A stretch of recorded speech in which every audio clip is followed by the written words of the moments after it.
Hi friends, Nishad പടിഞ്ഞാറ്റുമുറയാണ്. ദേശീയപാത 66 വികസന പ്രവർത്തനങ്ങളുടെ പുതിയ വീഡിയോയിലേക്ക് നിങ്ങൾക്കേവർക്കും സ്വാഗതം. ദേശീയപാത 66 വികസനത്തിൽ ഇന്ന് ഞാനുള്ളത് കോഴിക്കോട് ബൈപ്പാസിലാണ്. അതുപോലെ തന്നെ കേരളത്തിലെ ആദ്യത്തെ ട്രംപറ്റ് ജംഗ്ഷൻ വരുന്നത് കോഴിക്കോട് ബൈപ്പാസിലാണ്. പന്തീരങ്കാവ് ഫ്ലൈ ഓവറിൻ്റെ പണികൾ പൂർത്തിയായിട്ടുണ്ട്. അതിൻ്റെ മുകൾ ഭാഗവും നമ്മളിന്ന് പൂർണ്ണമായിട്ട് കാണുന്നുണ്ട്. കഴിഞ്ഞ വീഡിയോ നമ്മൾ വൈൻഡപ്പ് ചെയ്ത് അറപ്പുഴ പാലം കഴിഞ്ഞിട്ട് ഒരു ചെറിയ അണ്ടർപാസ് വരുന്നുണ്ട്, അവിടെയാണ്. അത് കഴിഞ്ഞിട്ട് പിന്നീട് ഫുള്ളായിട്ട് 6 വരിപ്പാതയുടെ വീതിയിൽ ടാറിങ് കഴിഞ്ഞു. പിന്നെ അതുപോലെ തന്നെ ഈ ഭാഗത്തൊക്കെ ഇടത് സൈഡിലായിട്ട് സർവീസ് റോഡിൻ്റെ പണികൾ നടക്കാനുണ്ട്. ഈ പ്രദേശത്തൊക്കെയാണ് കോഴിക്കോട് ബൈപ്പാസ് ഭാഗികമായി ഗതാഗതത്തിന് തുറന്നു കൊടുക്കാൻ പോകുന്നത്. പന്തീരങ്കാവ് ഫ്ലൈ ഓവർ എത്തുന്നതിന് തൊട്ട് മുൻപായിട്ട് കുറച്ച് ഭാഗത്ത് ഇനി വർക്കുകൾ ബാക്കിയുണ്ട്. അതുപോലെ തന്നെ പന്തീരങ്കാവ് ഫ്ലൈ ഓവറിൻ്റെ മുകൾ ഭാഗത്ത് പൂർണ്ണമായി കാസ്റ്റിംഗ് കഴിഞ്ഞിട്ടുണ്ട്. അതിനോട് ചേർന്നിട്ട് ഒരു ഭാഗത്തുള്ള അപ്രോച്ച് റോഡിൻ്റെ പണികൾ പൂർത്തിയായിട്ടുണ്ട്. നമ്മൾ നേരെ ഇനി പോകുന്നത് പന്തീരങ്കാവ് ഫ്ലൈ ഓവറിൻ്റെ മുകൾ ഭാഗത്തേക്കാണ്. കോഴിക്കോട് ബൈപ്പാസിൽ ഏറ്റവും കൂടുതൽ തിരക്ക് അനുഭവപ്പെടുന്ന 2 സ്ഥലങ്ങളാണുള്ളത്. ഒന്ന് പന്തീരങ്കാവും അതുപോലെ തന്നെ ഹൈലൈറ്റ് മാളിൻ്റെ മുൻഭാഗത്തും. അതിനൊക്കെ പരിഹാരമായിട്ട് 2 സ്ഥലത്തും ഫ്ലൈ ഓവർ വന്നിട്ടുമുണ്ട്. ഹൈലൈറ്റ് മാളിൻ്റെ മുൻപിൽ ഫ്ലൈ ഓവറിൻ്റെ വർക്ക് സ്റ്റാർട്ട് ചെയ്തതിന് ശേഷമാണ് പന്തീരങ്കാവ് ഫ്ലൈ ഓവറിൻ്റെ വർക്ക് സ്റ്റാർട്ട് ചെയ്തത്. പന്തീരങ്കാവ് ഫ്ലൈ ഓവറിനേക്കാളും കുറച്ചും കൂടി നീളം കൂടുതലാണ് ഹൈലൈറ്റ് മാളിൻ്റെ മുന്നത്തെ ഫ്ലൈ ഓവർ. പന്തീരങ്കാവ് ഫ്ലൈ ഓവറിൻ്റെ മുകൾ ഭാഗത്ത് പൂർണ്ണമായിട്ട് കാസ്റ്റിംഗ് കഴിയുന്നുണ്ട്. അതുപോലെ തന്നെ ഒരു ഭാഗത്തുള്ള അപ്രോച്ച് റോഡിൻ്റെ വർക്ക് കഴിഞ്ഞിരിക്കുന്നു. ടാറിങ് പൂർണ്ണമായിട്ടുണ്ട്. 2 ഭാഗത്തും ഫ്രിക്ഷൻ സ്ലാബിൻ്റെ വർക്കും കഴിഞ്ഞിട്ടുണ്ട്. ഇവിടെ ഈ ഫ്ലൈ ഓവർ വരുന്നതിന് മുൻപ് ഈ ഭാഗത്ത് കൂടെ സഞ്ചരിച്ചവർക്ക് അറിയാൻ സാധിക്കുന്നതാണ് പന്തീരങ്കാവിലത്തെ ബ്ലോക്കിനെ കുറിച്ച്. കാരണം ഒരു 4 കൂടിയ ജംഗ്ഷനാണ്. അതുപോലെ തന്നെ വളരെ ഒരു ചെറിയ ജംഗ്ഷൻ ആണെങ്കിലും കണ്ടമാനം വാഹനങ്ങളാണ് ഇതിൽ കൂടെ കടന്നു പോകുന്നത്. കണ്ടപ്പോൾ നമ്മൾ വന്നത് ഇങ്ങനെയായിട്ട് ഇവിടെയൊക്കെ പൂർണ്ണമായിട്ട് ടാറിങ് കഴിഞ്ഞിരിക്കുകയാണ്. അതുപോലെ തന്നെ ഇവിടെ നിന്നാണ് ഫ്ലൈ ഓവർ സ്റ്റാർട്ട് ചെയ്യുന്നത്. ഫ്ലൈ ഓവറിൻ്റെ മുകൾ ഭാഗത്ത് ഇനി ക്രാഷ് ബാരിയറിൻ്റെ വർക്കും അതുപോലെ തന്നെ ഡിവൈഡറിൻ്റെ വർക്കുമാണ് നടക്കാനുള്ളത്.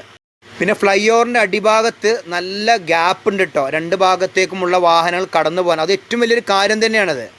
ഇവിടെയൊക്കെ 2 ഭാഗത്തും സർവീസ് റോഡിൻ്റെ പണികൾ പൂർത്തിയായിട്ടുണ്ട്. പിന്നെ അതുപോലെ തന്നെ ഇവിടെയൊക്കെ കുറച്ച് മണ്ണിട്ട് ഉയർത്തിയിട്ടാണ് സർവീസ് റോഡിൻ്റെ പണികൾ കഴിഞ്ഞിരിക്കുന്നത്.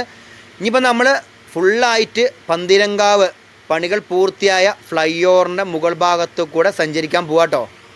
വളരെ വേഗതയിലാണ് പന്തീരങ്കാവ് ഫ്ലൈ ഓവറിൻ്റെ പണികൾ പൂർത്തിയാക്കിയിരിക്കുന്നത്. കോഴിക്കോട് റീച്ചിലെ വർക്ക് ഏറ്റെടുത്തിരിക്കുന്നത് KMC ആണ്. ഇവിടെ ഫ്ലൈ ഓവർ എന്നുള്ളൊരു ഓപ്ഷൻ വളരെ നല്ല ഓപ്ഷൻ തന്നെയാണ്. ഒരു അണ്ടർപാസ് കൊണ്ട് തീരാൻ പോകുന്ന പ്രശ്നങ്ങളൊന്നും അല്ല. ഇവിടെയൊക്കെ വന്നിട്ട് ബ്ലോക്കിൽ പെട്ട് കഴിഞ്ഞാൽ ഇപ്പം തന്നെ അത്യാവശ്യം ചെറിയ ബ്ലോക്ക് ഉണ്ട്. കാരണം ഇവിടെ സർവീസ് റോഡിൽ കൂടെയാണ് വാഹനങ്ങൾ കടന്നു പോകുന്നത്. അപ്പോൾ പന്തീരങ്കാവ് ജംഗ്ഷനിൽ എത്തുന്ന സമയത്ത്, കാരണം ഇത് 4 കൂടി ജംഗ്ഷൻ, ഇവിടെ ചെറിയൊരു ബ്ലോക്ക് ഇപ്പോഴും ഉണ്ടാവാറുണ്ട്. പക്ഷേ ഇനി പണികൾ പൂർത്തിയായി കഴിഞ്ഞാൽ ഈ പ്രശ്നങ്ങളൊക്കെ ഇവിടുന്ന് മാറുന്നതായിരിക്കും. അപ്പോൾ ഇത് പന്തീരങ്കാവ് നിന്ന് കോഴിക്കോട് പോകുന്ന റോഡാട്ടോ. ഇതിന് കുറുകെ ആയിട്ടാണ് ഫ്ലൈ ഓവർ വന്നിരിക്കുന്നത്. ഇതിൽ കൂടെയാണ് ഇപ്പോൾ വാഹനങ്ങൾ കടന്നു പോവുക. അതുപോലെ തന്നെ 2 പീറുകൾ തമ്മിലും ഭയങ്കര ഗ്യാപ്പ് ഉണ്ട്. ഇവിടെ ഇപ്പോൾ കാസ്റ്റിംഗ് പൂർത്തിയായിട്ടുള്ളൂ. ഇനി ഇതിൻ്റെ മുകൾ ഭാഗത്ത് മാസ്റ്റിക് പാഡിൻ്റെ വർക്ക് സ്റ്റാർട്ട് ചെയ്യാനുള്ളതാണ്. ഇതിൻ്റെ മുകൾ ഭാഗം പൂർണ്ണമായിട്ട് ക്ലീൻ ചെയ്തതിന് ശേഷം മാത്രമേ മാസ്റ്റിക് പാഡിൻ്റെ വർക്ക് ആരംഭിക്കുള്ളൂ. അതിന് തൊട്ട് മുൻപ് തന്നെ ക്രാഷ് ബാരിയറിൻ്റെയും ഡിവൈഡറിൻ്റെ വർക്കും പൂർത്തീകരിക്കാനുണ്ട്. ഫ്ലൈ ഓവറിൻ്റെ അടിയിൽ കൂടെ വാഹനം കടന്നു പോകുന്നതിൻ്റെ മുകൾ ഭാഗത്ത് ക്രാഷ് ബാരിയറിൻ്റെ പണികൾ പൂർത്തീകരിച്ചിട്ടുമുണ്ട്. എനിക്ക് തോന്നുന്നത് മലപ്പുറം ജില്ലയിനേക്കാളും കൂടുതൽ ചൂട് കോഴിക്കോട് ജില്ലയിലാണ്. ഇപ്പം നല്ല ചൂട് തന്നെയാണ്. അത്യാവശ്യം സൂര്യൻ തലൻ്റെ മുകളിലാട്ടോ. ഇവിടെ ഇപ്പം ഓറഞ്ച് അലേർട്ട് പ്രഖ്യാപിച്ചിരിക്കുകയാണ്. ഫ്ലൈ ഓവറിൻ്റെ മറുഭാഗത്താണ് ഇപ്പോൾ വർക്ക് നടന്നുകൊണ്ടിരിക്കുന്നത്. 2 ഭാഗത്തുമുള്ള RE ബ്ലോക്കിൻ്റെ വർക്ക് നടക്കുന്നത്. അതുപോലെ തന്നെ ഒരു ഭാഗത്ത് മണ്ണിട്ട് ഉയർത്തി വരുന്ന പ്രവർത്തനം നടന്നുകൊണ്ടിരിക്കുകയാണ്. ഇവിടെ വലതു ഭാഗത്താണ് ഏറ്റവും കൂടുതൽ RE ബ്ലോക്കിൻ്റെ വർക്ക് നടന്നിരുന്നത്. ആദ്യം അവിടെ പൂർത്തീകരിച്ചിട്ട് മാത്രമേ മറുഭാഗത്ത് വർക്ക് ആരംഭിക്കുള്ളൂ. അതുപോലെ തന്നെ ഇവിടെയൊക്കെ ഇപ്പോൾ സർവീസ് റോഡിൻ്റെ വർക്കും സ്റ്റാർട്ട് ചെയ്തിട്ടുണ്ട്. ഇവിടുന്ന് നേരെ നോക്കിക്കഴിഞ്ഞാൽ മാമ്പുഴ പാലമാണ് കാണുന്നത്. മാമ്പുഴ പാലം കഴിഞ്ഞിട്ടാണ് നമ്മുടെ ഗ്രീൻഫീൽഡ് ഹൈവേ സ്റ്റാർട്ട് ചെയ്യണത്. പാലം എത്തുന്നതിൻ്റെ കുറച്ച് മുൻപ് വരെ ഇതിൻ്റെ അപ്രോച്ച് റോഡ് ഉണ്ട് കേട്ടോ. ഇവിടെ ഒരു ഭാഗത്തുള്ള സർവീസ് റോഡിൻ്റെ പണികൾ കുറേ മുൻപ് കഴിഞ്ഞാണ്. ഇപ്പോൾ ഇടത് ഭാഗത്ത് നിങ്ങൾ കണ്ടോ, ഇവിടെയൊക്കെ CTSBൻ്റെ വർക്ക് നടന്നുകൊണ്ടിരിക്കുകയാണ്. ഇത് നേരെ ചെന്ന് നിൽക്കുന്ന എവിടെയാണെന്ന് വെച്ച് കഴിഞ്ഞാൽ മാമ്പുഴ പാലത്തിൻ്റെ അവിടെയാണ്. ഇവിടെ ഇടത് ഭാഗത്ത് കണ്ടോ നിങ്ങൾ സർവീസ് റോഡിൻ്റെ പണി എടുക്കണം. അവിടെയൊക്കെ മണ്ണിട്ട് ഉയർത്തിയിരുന്ന പ്രദേശം കേട്ടോ. പിന്നെ അതുപോലെ തന്നെ ഇവിടെ വെച്ചിട്ടായിരുന്നു ഈ പാലത്തിൻ്റെ മുകൾ ഭാഗത്ത് വെക്കാനുള്ള ഗാർഡർ പ്രീകാസ്റ്റ് ചെയ്തിരുന്നത്. അതുപോലെ തന്നെ ഈ ഭാഗത്തൊക്കെ ഇപ്പോഴാണ് കാസ്റ്റിംഗ് കഴിഞ്ഞിട്ട്. ഇതാണ് താഴത്തുള്ള സർവീസ് റോഡ്. സർവീസ് റോഡിന് ചേർന്നുള്ള ഡ്രൈനേജിൻ്റെ വർക്കൊക്കെ പൂർത്തിയായിട്ടുണ്ട്. ഉച്ച സമയമായതുകൊണ്ടാണ് പന്തീരങ്കാവ് ഇവിടെ ഒന്നും തിരക്കില്ലാത്ത ഇടം. പിന്നെ അതുപോലെ തന്നെ നല്ല വെയിലാണല്ലോ, ആളുകളൊക്കെ കുറച്ച് മാത്രമേ പുറത്തിറങ്ങുന്നുള്ളൂ ഇപ്പം. എന്തായാലും പന്തീരങ്കാവ് ഫ്ലൈ ഓവറിൻ്റെ പണികളൊക്കെ അവസാന ഘട്ടത്തിലാണ്. ഇനി അടുത്ത പ്രാവശ്യം വരുന്ന സമയത്ത് ഇതിൻ്റെ മറുഭാഗത്തുള്ള മണ്ണിട്ട് ഉയർത്തുന്ന പ്രവർത്തനം പൂർണ്ണമായിട്ട് കഴിയുമായിരിക്കും. നമുക്ക് നേരെ അങ്ങോട്ട് പോകാൻ കഴിയാത്തതുകൊണ്ട് വീണ്ടും തിരിച്ച് നമ്മൾ സർവീസ് റോഡിൽ കൂടിയാണ് പന്തീരങ്കാവ് ജംഗ്ഷൻ കവർ ചെയ്ത് നേരെ മാമ്പുഴ പാലത്തിന് അങ്ങോട്ട് പോകാൻ പോകുന്നത്. പന്തീരങ്കാവ് ജംഗ്ഷൻ കഴിഞ്ഞിട്ടാണ് കോഴിക്കോട് ബൈപ്പാസിൽ ഏറ്റവും പ്രാധാന്യമുള്ള സ്ഥലം വരാൻ പോകുന്നത്. ഒന്ന്, പന്തീരങ്കാവ് ജംഗ്ഷൻ കഴിഞ്ഞിട്ട് മാമ്പുഴ പാലമുണ്ട്. മാമ്പുഴ പാലം കഴിഞ്ഞ ഉടനെ തന്നെയാണ് ടോൾ പ്ലാസയും വരുന്നത്. അതുപോലെ തന്നെ അവിടെ നിന്നാണ് Kozhikode Palakkad greenfield highway start ചെയ്യണതും. ഇവിടെ വന്നിട്ടാണ് പന്തീരങ്കാവ് ഫ്ലൈ ഓവർ അവസാനിക്കുന്നത്. പിന്നീട് ഇവിടെ നിന്നൊക്കെ ഫുള്ളായിട്ട് മണ്ണിട്ട് ഉയർത്തി വരേണ്ട പ്രദേശമാണ്. അതുപോലെ തന്നെ ഇവിടെയൊക്കെ സർവീസ് റോഡിൻ്റെ പണികൾ നടന്നുകൊണ്ടിരിക്കുകയാണ്. ഇപ്പോൾ ഇവിടെയൊക്കെ നിലവിലെ ദേശീയപാതയിൽ കൂടെ തന്നെയാണ് ഒരു ഭാഗത്തേക്കുള്ള വാഹനങ്ങൾ കടന്നു പോകുന്നത്. അതിൻ്റെ ഇടത് ഭാഗത്ത് പൂർണ്ണമായിട്ട് മണ്ണിട്ട് ഉയർത്തിയിട്ട് വന്ന പ്രദേശമാണ് ഇതൊക്കെ. അപ്പോൾ ഈ പന്തീരങ്കാവെന്ന് വരുന്ന സർവീസ് റോഡ് ഉണ്ടല്ലോ, അത് മാമ്പുഴ പാലം വരെ ഉള്ളൂ. അപ്പോൾ ഇവിടെ വന്നിട്ടാണ് ഫ്ലൈ ഓവറിൻ്റെ റോഡ് വന്ന് ഇറങ്ങണം കേട്ടോ. അതിനോട് ചേർന്നിട്ട് വെച്ചാൽ ഇതിനോട് ചേർന്നുള്ള സർവീസ് റോഡിൻ്റെ ഭാഗത്ത് കെർബിൻ്റെ വർക്ക് നടന്നിട്ടുണ്ട്. അപ്പോൾ ഇവിടെയൊക്കെ ഫുള്ളായിട്ട് CTSBൻ്റെ വർക്കാണ് നടന്നിരിക്കുന്നത്. പിന്നെ അതുപോലെ തന്നെ നിലവിലെ മാമ്പുഴ പാലത്തിൻ്റെ ഇടത് ഭാഗത്തായിട്ടാണ് പുതിയ പാലം വന്നിരിക്കുന്നത്. വലത് ഭാഗത്തുള്ള പാലത്തിനോടനുബന്ധിച്ചുള്ള പീറിൻ്റെ വർക്കും പീർ ക്യാപ്പിൻ്റെ വർക്കും മാത്രമേ കഴിഞ്ഞിട്ടുള്ളൂ. ഇത് വലിയ ഹൈറ്റ് ഇല്ലാത്തൊരു പാലമാണ്. അതുപോലെ തന്നെ പുതിയതായിട്ട് നിർമ്മിച്ച പാലത്തിൻ്റെ മുകൾ ഭാഗത്ത് പൂർണ്ണമായിട്ട് കാശിങ് കഴിഞ്ഞിട്ടുണ്ട്. അതിനോടനുബന്ധിച്ച് ഇവിടെ മണ്ണിട്ട് ഉയർത്തി വരേണ്ട പ്രദേശമാണ്. ഇവിടെയൊക്കെ സൈഡിൽ കോൺക്രീറ്റ് വാൾ നിർമ്മിക്കുന്നുണ്ട്. കണ്ടോ, ഇവിടം വരെ സർവീസ് റോഡ് ഉണ്ടാവുള്ളൂ കേട്ടോ. അവിടുന്ന് പിന്നീട് അങ്ങോട്ട് ഉണ്ടാവില്ല. അപ്പോൾ ഇവിടെയൊക്കെ ഇനി ഫുള്ളായിട്ട് മണ്ണെടുത്ത് മാറ്റുന്നതായിരിക്കും പണികൾ പൂർത്തിയായി കഴിഞ്ഞതിന് ശേഷം. അപ്പോൾ നമ്മൾ അഴിഞ്ഞിലം കഴിഞ്ഞിട്ട് പിന്നെ അറപ്പുഴ പാലം കണ്ടു. അവിടെ നിലവിലെ പാലത്തിൻ്റെ ഇടത് ഭാഗത്തായിട്ടാണ് ഇപ്പോൾ പുതിയ പാലത്തിൻ്റെ പണികൾ നടന്നുകൊണ്ടിരിക്കുന്നത്. അപ്പോൾ ഇത് മാമ്പുഴ പാലത്തിൻ്റെ വലത് ഭാഗത്ത് കണ്ടോ, വലത് ഭാഗത്ത് ഇതേമാതിരി പീറിൻ്റെ വർക്ക് കഴിഞ്ഞിരിക്കുകയാണ്. പീർ ക്യാപ്പിൻ്റെ വർക്കും പൂർത്തിയാണ്. പക്ഷേ പിന്നീട് ഗാർഡ് ഇൻസ്റ്റാളേഷൻ നടന്നിട്ടില്ല. അപ്പോൾ മാമ്പുഴ പാലം കഴിഞ്ഞിട്ടാണ് പിന്നീട് കോഴിക്കോട് ജില്ലയിലെ ടോൾ പ്ലാസ വരുന്നത്. അതുപോലെ തന്നെ അത് കഴിഞ്ഞ ഉടനെ തന്നെയാണ് ഗ്രീൻഫീൽഡ് ഹൈവേ സ്റ്റാർട്ട് ചെയ്യണത്. ഇരിങ്ങല്ലൂർ എന്ന് വെച്ചാൽ മാമ്പുഴ പാലം കഴിഞ്ഞിട്ട് ഇരിങ്ങല്ലൂർ ഒരു അണ്ടർപാസ് വന്നിട്ടുണ്ട്. അവിടെ നിന്നാണ് വലത് ഭാഗത്തു കൂടിയാണ് കോഴിക്കോട് പാലക്കാട് ഗ്രീൻഫീൽഡ് ഹൈവേൻ്റെ റോഡ് കടന്നു പോകുന്നത്. മാമ്പുഴ പാലം കഴിഞ്ഞിട്ട് ഇരിങ്ങല്ലൂർ അണ്ടർപാസ് എത്തുന്നതിന് വരെ രണ്ട് ഭാഗത്തുമുള്ള കോൺക്രീറ്റ് വാൾ നിർമ്മാണം നടന്നുകൊണ്ടിരിക്കുകയാണ്. അപ്പോൾ ഇതാണ് ഇരിങ്ങല്ലൂർ അണ്ടർപാസ്. ഇതിൻ്റെ ഒരു ഭാഗത്ത് പണികൾ മാത്രമേ പൂർത്തീകരിച്ചിട്ടുള്ളൂ. ഈ തെങ്ങുകളുണ്ട്, ഇതിൽ കൂടെയാണ് ഗ്രീൻഫീൽഡ് ഹൈവേ കടന്നു പോകുന്നത്. അപ്പോൾ ഇവിടെയാണ് കേരളത്തിലെ ആദ്യത്തെ ട്രംപറ്റ് ജംഗ്ഷൻ വരാൻ പോകുന്നത്.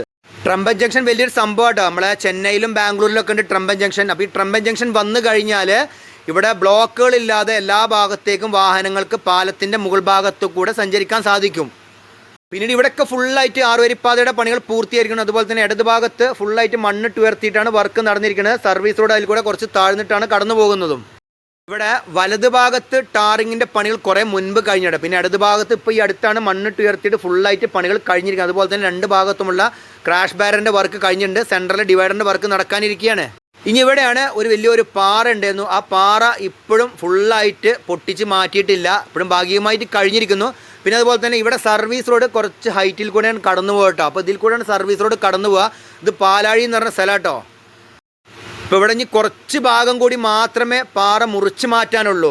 മുറിച്ച് മാറ്റിയതിന് ശേഷമാണ് ഇവിടുന്ന് പൊട്ടിച്ച് ഇവിടുന്ന് കൊണ്ടുപോകുന്നത്. ഡയമണ്ട് വയർ സോ മിഷൻ ഉപയോഗിച്ചിട്ടാണ് ഇവിടെ പാറ മുറിച്ച് മാറ്റുന്നത്. ഇവിടെ പാറ മുറിച്ച് മാറ്റുന്നതിനെ കുറിച്ച് ഞാനൊരു വീഡിയോ ചെയ്തിട്ടുണ്ട്. അതിൻ്റെ ലിങ്ക് ഞാൻ ഡിസ്ക്രിപ്ഷൻ ബോക്സിലും കൊടുക്കാം, അതുപോലെ തന്നെ വീഡിയോൻ്റെ ലാസ്റ്റും കൊടുക്കാം. അപ്പോൾ അതും കണ്ടു നോക്കുക നിങ്ങൾ. അപ്പോൾ ഈ ഭാഗത്തുള്ള പാറകൾ പൂർണ്ണമായി പൊട്ടിച്ച് മാറ്റി കഴിഞ്ഞാൽ മാത്രമേ കോഴിക്കോട് ബൈപ്പാസിലെ വൈഡനിങ് പൂർത്തിയാവുകയുള്ളൂ. കണ്ട ഇവിടെയൊക്കെ സർവീസ് റോഡിന് ഗ്യാപ്പ് വിട്ടിട്ട് കോൺക്രീറ്റ് വാൾ നിർമ്മിക്കുന്നുണ്ട്. കാരണം എന്താ വെച്ച് കഴിഞ്ഞാൽ ഹൈലൈറ്റ് മാളിൻ്റെ മുൻപിൽ വരുന്ന ഫ്ലൈ ഓവറിൻ്റെ അപ്രോച്ച് റോഡ് സ്റ്റാർട്ട് ചെയ്യണം ഇവിടെ നിന്നാണ്. ഇപ്പോൾ രണ്ട് ഭാഗത്തുമുള്ള കോൺക്രീറ്റ് വാളിൻ്റെ വർക്ക് നടന്നുകൊണ്ടിരിക്കുകയാണ്. ഒരു ഭാഗത്ത് കോൺക്രീറ്റ് വാളിൻ്റെ ഫൗണ്ടേഷൻ വർക്ക് കഴിഞ്ഞിട്ട് സ്റ്റീൽ ബൈൻഡിങ് നടക്കുന്നുണ്ട്. പന്തീരങ്കാവ് ഫ്ലൈ ഓവറിൻ്റെയും വർക്കുകൾ അവസാന ഘട്ടത്തിലാണ്. മുകൾ ഭാഗത്ത് പൂർണ്ണമായിട്ട് കാസ്റ്റിംഗ് കഴിഞ്ഞിരിക്കുന്നു. ഹൈലൈറ്റ് മാളിൻ്റെ മുൻഭാഗത്ത് തുടങ്ങുന്ന ഫ്ലൈ ഓവർ വന്ന് അവസാനിക്കുന്നത് കോഴിക്കോട് സൈബർ പാർക്കിൻ്റെ മുൻഭാഗത്താണ്. അപ്പോൾ ഇതോടുകൂടി കോഴിക്കോട് ബൈപ്പാസിലെ രണ്ടാമത്തെ ഗതാഗതക്കുരുക്ക് അനുഭവിക്കുന്ന ഹൈലൈറ്റ് മാളിൻ്റെ മുൻഭാഗത്തും പരിഹാരമായിട്ടുണ്ട്.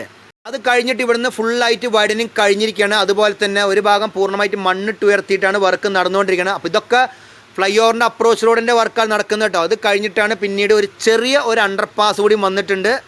ശരിക്കും ഇവിടുന്ന് നമ്മൾ കടന്നു പോകുമ്പോൾ ആ അണ്ടർപാസ് എവിടെയെന്ന് മനസ്സിലാവില്ല കേട്ടോ.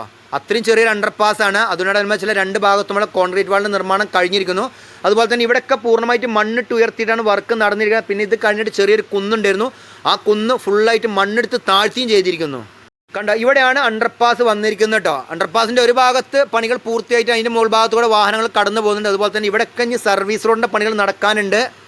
കണ്ടോ, ഈ പ്രദേശത്തായിരുന്നു ചെറിയ കുന്നുണ്ടായിരുന്നു. ഈ കുന്ന് ഫുള്ളായിട്ട് മണ്ണെടുത്ത് താഴ്ത്തിയിരിക്കുക കേട്ടോ. അപ്പോൾ ഇവിടെയൊക്കെ സർവീസ് റോഡ്, ഇടത് ഭാഗത്തുള്ള സർവീസ് റോഡ് ഇതിൻ്റെ മുകൾ ഭാഗത്തോടും പോകും. അതുപോലെ തന്നെ മറുഭാഗത്ത് സർവീസ് റോഡിന് വേണ്ടിയിട്ടുള്ള ആർ ഇ ബ്ലോക്കിൻ്റെ വർക്ക് നടന്നുകൊണ്ടിരിക്കുകയാണ്. കോഴിക്കോട് ജില്ലയിൽ പണികൾ പൂർത്തിയായ ഭാഗം ഉടനെ ഗതാഗതത്തിന് തുറന്നു കൊടുക്കാൻ വേണ്ടിയിരിക്കുകയാണ്. കണ്ടോ, ഇവിടെയൊക്കെ കുറച്ച് ഭാഗത്തും കൂടി ഇനി സർവീസ് റോഡിൻ്റെ വർക്ക് നടക്കാനുണ്ട്. അതുപോലെ തന്നെ അവിടെ ചേർന്ന് ഡ്രൈനേജിൻ്റെ വർക്ക് നടക്കുന്നുണ്ട്. ഇവിടെയൊക്കെ പൂർണ്ണമായിട്ട് വൈഡനിങ് കഴിഞ്ഞിരിക്കുകയാണ്. അതുപോലെ തന്നെ ഒരു ഭാഗം എന്ന് വെച്ചാൽ മൂന്നരിപ്പാതയിൽ കൂടെയാണ് ഇപ്പോൾ 2 ഭാഗത്തേക്കുമുള്ള വാഹനങ്ങൾ കടത്തി വിട്ടുകൊണ്ടിരിക്കുന്നത്.